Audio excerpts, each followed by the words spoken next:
So what are we out here looking for today, Roy? Oh, hi there! We're Breaking Character, and today we're on a journey, we're on a quest. Obviously we're down here in Pittsburgh, downtown Pittsburgh, and we are looking for somebody.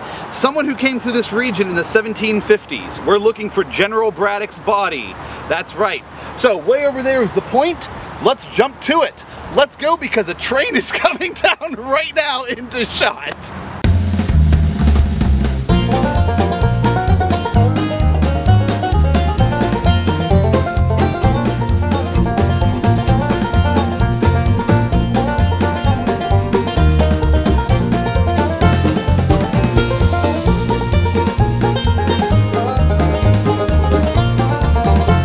So you may be wondering to yourself, why are we down here at the point in downtown Pittsburgh? Well, we're here looking for General Braddock's body. First off, we have to figure out who is General Braddock. General Braddock was an English general in the early 1750s. He was sent here to the region by the British government to remove the French from the Ohio River Valley. The French had control of the entirety of the Ohio River Valley, including where we are standing right now here at the point. Downtown Pittsburgh, where we are, is at the confluence of three rivers, the Monongahela, the Allegheny, and the Ohio. They come together into a single point. This waterway is extremely important because it will connect the entire French Empire in the Americas. All the way up in Canada, you can go down the St. Lawrence River, hop onto the Allegheny River down here to the Ohio, continue through to the Mississippi, and there you are in New Orleans. The entire French Empire in the Americas depends on this single point. To tell this story, we actually have to go backwards in time just a little bit. A young Colonel Washington is actually sent out to this region to tell the French to vacate the forks of the Ohio River. When that fails, Washington actually starts a world war called the French and Indian War here in the United States, but I think that's going to be a topic for another video. What we're focused on is the attempt to capture Fort Duquesne, which is the fort located here at the forks of the Ohio River. In order to do that, the British send the highest ranking British officer in the American colonies, General Braddock, to the region to force the French out of PA. Here we are at the remnants of Fort Duquesne. As you can see, it's actually very small for a fort. They filled in 400 French soldiers in here, and by the time Braddock is making his way out to this region, they have swelled their ranks with Native Americans to around 1,000 soldiers in this small fort. This is what Braddock is aiming for. He's going to bring the full weight of the British military walking through the wilderness to bring this fort to its knees. Now, as you can tell, it obviously is not here anymore. It is gone. The British are eventually going to be successful, but Braddock is not going to be the one to do it. That is where our story begins. We are looking for the body of General Braddock. Obviously, he is not going to survive this encounter. When Braddock is 10 miles away from this location, he's going to have to cross over the Monongahela River, and that is when the French here realize that is going to be his weakest moment. They sent around 800 soldiers his way, 1,000 regular French troopers, and then the rest are going to be Native American allies to assist them. So that's going to be our next location. Let's go try to find where Braddock is actually going to meet his end. Let's go try to find Braddock's Field, the Battle of the Monongahela. I am now looking for Braddock's Field on... I'm now looking for Braddock's Field on Wikipedia so I can put it into Google Maps. Adventure! Adventure! Awesome! This is going to be a great adventure, guys. Put the camera it's going to be really cool. No! And... Listen, can we be real about this? Braddock's body's been found already, but we're... Okay. But? There's a big but. Okay, so finding Braddock's body, this isn't really that big of a mystery. They found it, but it got potentially moved. So that's the mystery of this. The mystery of finding Braddock's body, finding Braddock's grave is it was in one location, it's potentially been moved to another location. Let's go find it. Yeah! I'm hot and sweaty. Let's drive.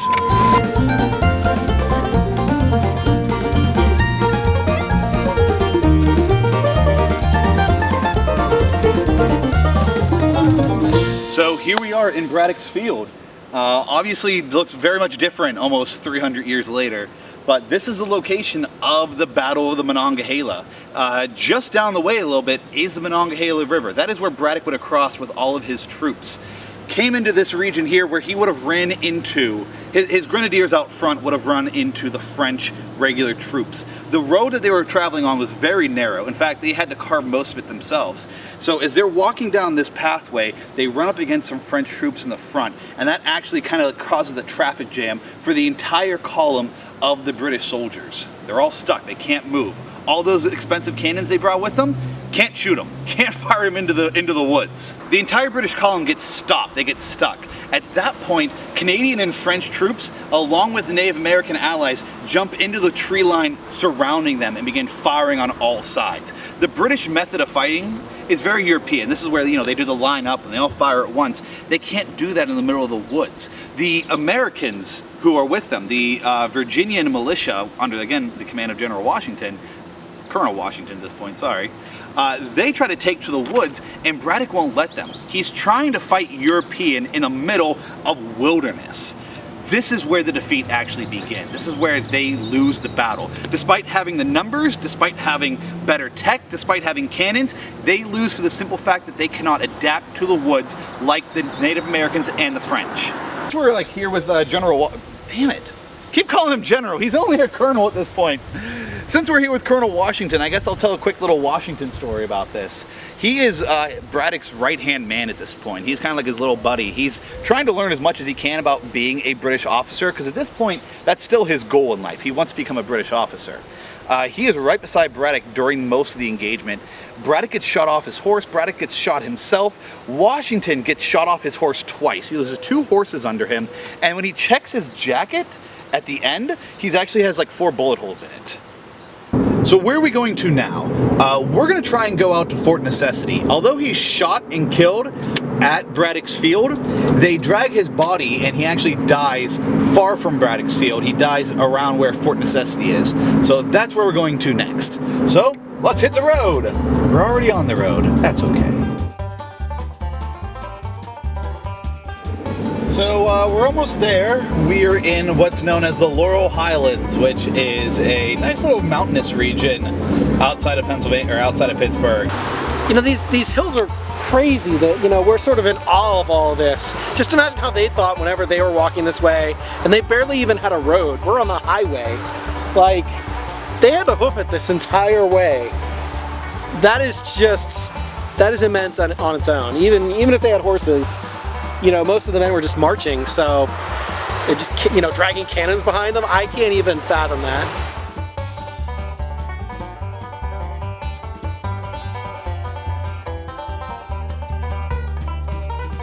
So what is Fort Necessity?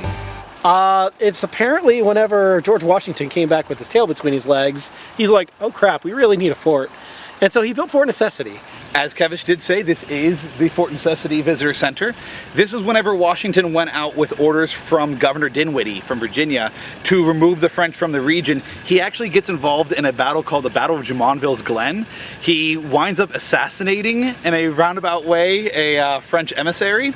That's a story and a video for another day. But as Kevish said, he tried to escape from that area, and he built Fort Necessity to defend himself from a French counterattack. So what does this have to do with Braddock's story? Not much. He walked through this region, and we're here. So let's go see the fort. I swear to God, if he points again. I see it. I can see it. It's right over there. We're gonna go do it. Look.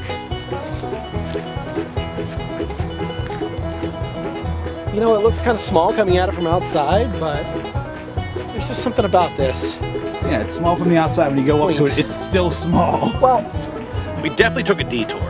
We definitely took a detour. So this is the reenactment. This is the recreation of Fort Necessity. Fort Necessity is not around anymore. Just like Fort Duquesne, it's gone. But they built this as a reconstruction of what it would have looked like.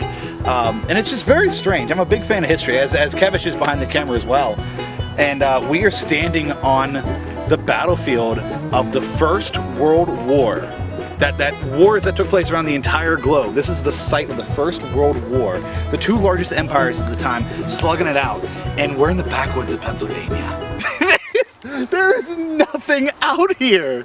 I just think it's so wild and crazy that, like, here we are, just on a famous battle site. Let's go. Look at these earthenworks. Like obviously your signs say don't, keep off it. But this is where guys would have been laying. They would have laid on these to defend themselves.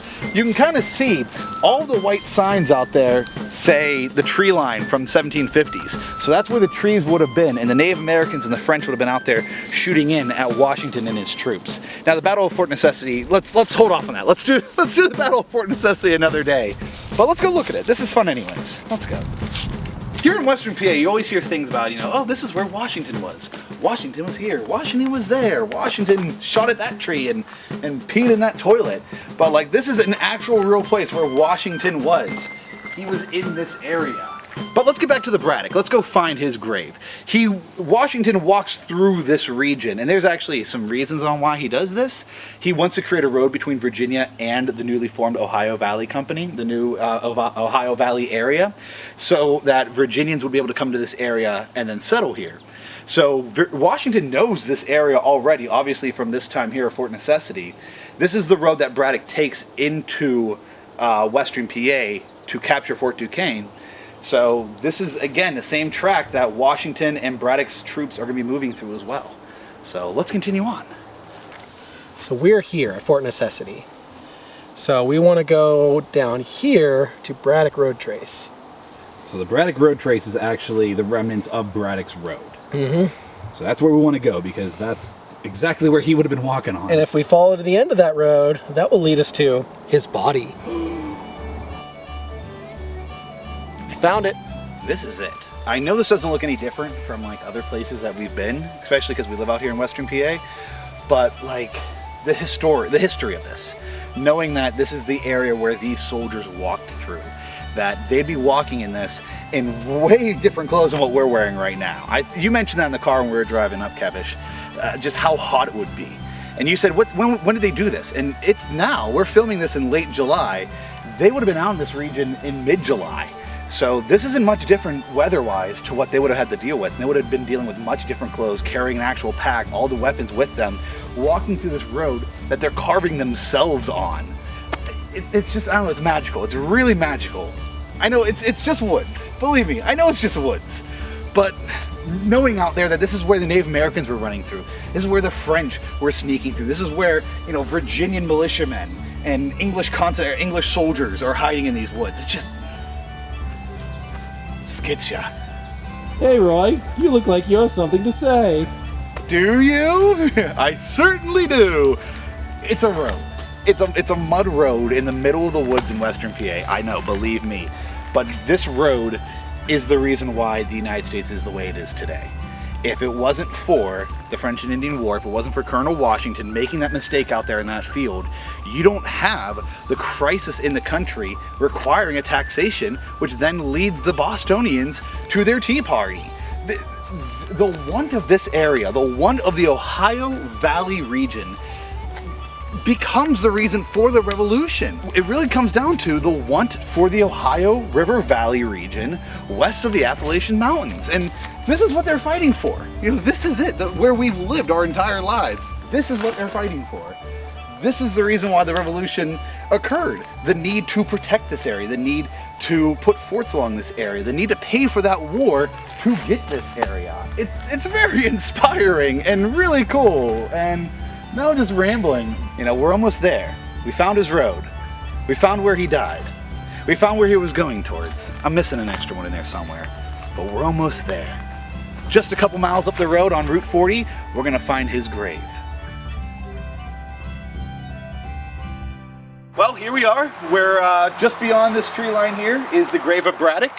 And it's kind of sad because, well, if you go a couple yards that way, you've got a major highway that he apparently was buried under. I'm kind of sad, I'm not gonna lie. This is a little remorseful. A lot of people look at Braddock and they call him an idiot and he's stupid, How could he not know how the Native Americans would fight? Why would he not adapt his forces to fight in the wilderness of the Americas? They just didn't know. This was the first British large-scale engagement in these woods. I'm not going to call Braddock an idiot, and I don't think that's fair to do that with our hindsight here. It's just a tragedy. That's the way I view it. This is, with This is just tragic. Like all places we went today, you know, we're kind of goofy and, you know, we're giddy and we're, you know, boyish. But this is a location where a man is buried. You know, this is a cemetery. There's a reason why a lot of these national monuments, these places, are held with great regard and reverence, because this is a cemetery where we're going to. So, let's go.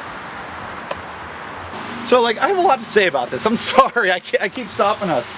But, like, I said it before and I'll say it again, you know, the search for Braddock's body, the whole reason behind this, and the title of this video, The Search for His Body, is because his body was lost for a while. They intentionally buried his body, and then Washington and the rest of the troops walked over it. The Native Americans at the time period, they would capture equipment as proof of their great victory. So all those poor guys back at Braddock's field, a lot of them were stripped of their clothes, their weapons, their personal effects. Washington didn't want that happening to Braddock, so they buried him over. When they were building the road years later, they found bones of a gentleman, of a person, and then they found brass buttons, and they were like, oh, this must be Braddock. And then they took his bones. And I think P.T. Barnum wound up with some of his bones at one point. Like, that's what I mean. Like, that's why I'm getting emotional now, because, like, this poor guy, you know, if it wasn't bad enough that his greatest military defeat is the beginning of our country, but, you know, he doesn't even get a proper burial. It just gets me. It gets me. All right, come on. For real this time. Let's go.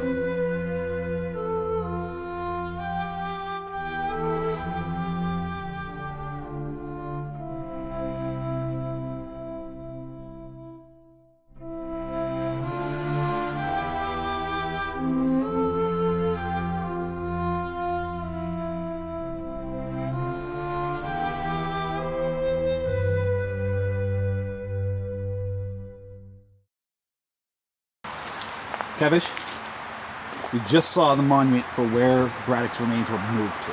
Yes. But if you go down the pathway just a little bit, you'll come to this sign. Let's go look at this sign. You want to read it off for us? This tablet marks the spot where Major General Edward Braddock was buried July 14th, 1755. His remains were removed in 1804 to the site of the present monument. So this is actually where he was buried then. So he would have been just under the road here, just hidden, just so they wouldn't find him. So this is where he was buried. Yes. And then they moved his body up there, up the hill, to where the monument is. So that's where the monument is today. That's where his remains are buried. But he originally was found here. Like, you could easily just imagine, like, yeah, people walking along this creek, that's the road, that's Braddock's road. So this further compounds to the misunderstanding of where Braddock is buried. Because Braddock is buried under Braddock's road. We know that. Washington buried him and had his troops walk over it. But a marker like this between that monument, Braddock's road today is on federal land, and parts of it are on private land. And in the 1800s, when this road was built, a lot of immigrants would travel along this road, including some research I did. Members of the Underground Railroad would use this as well. Well, a lot of the farmers who owned that land didn't want people walking through it, so they tried to encourage its disuse, tried to keep people away from it.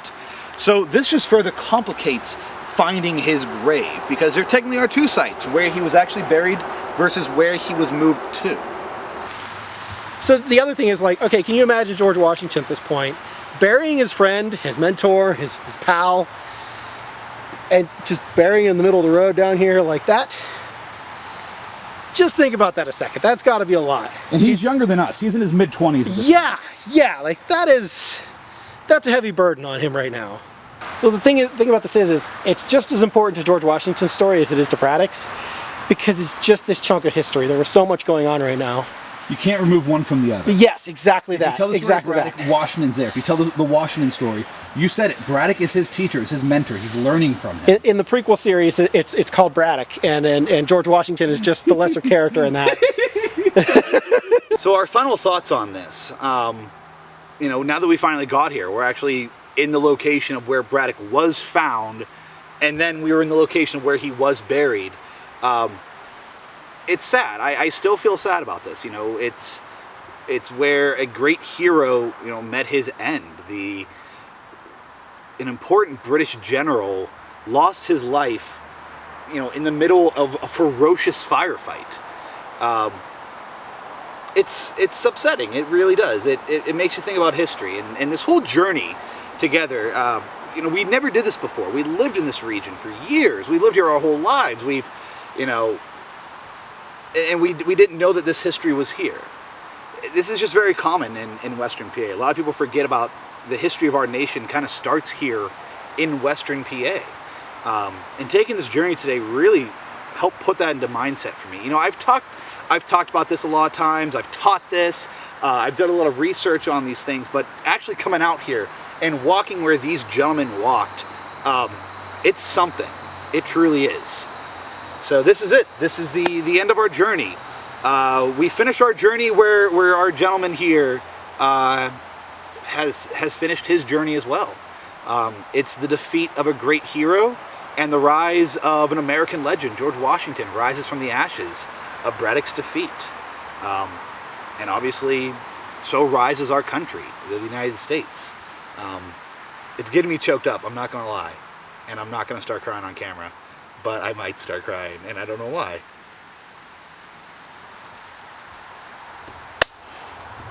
Can't use that. Can't use that cut. Shit.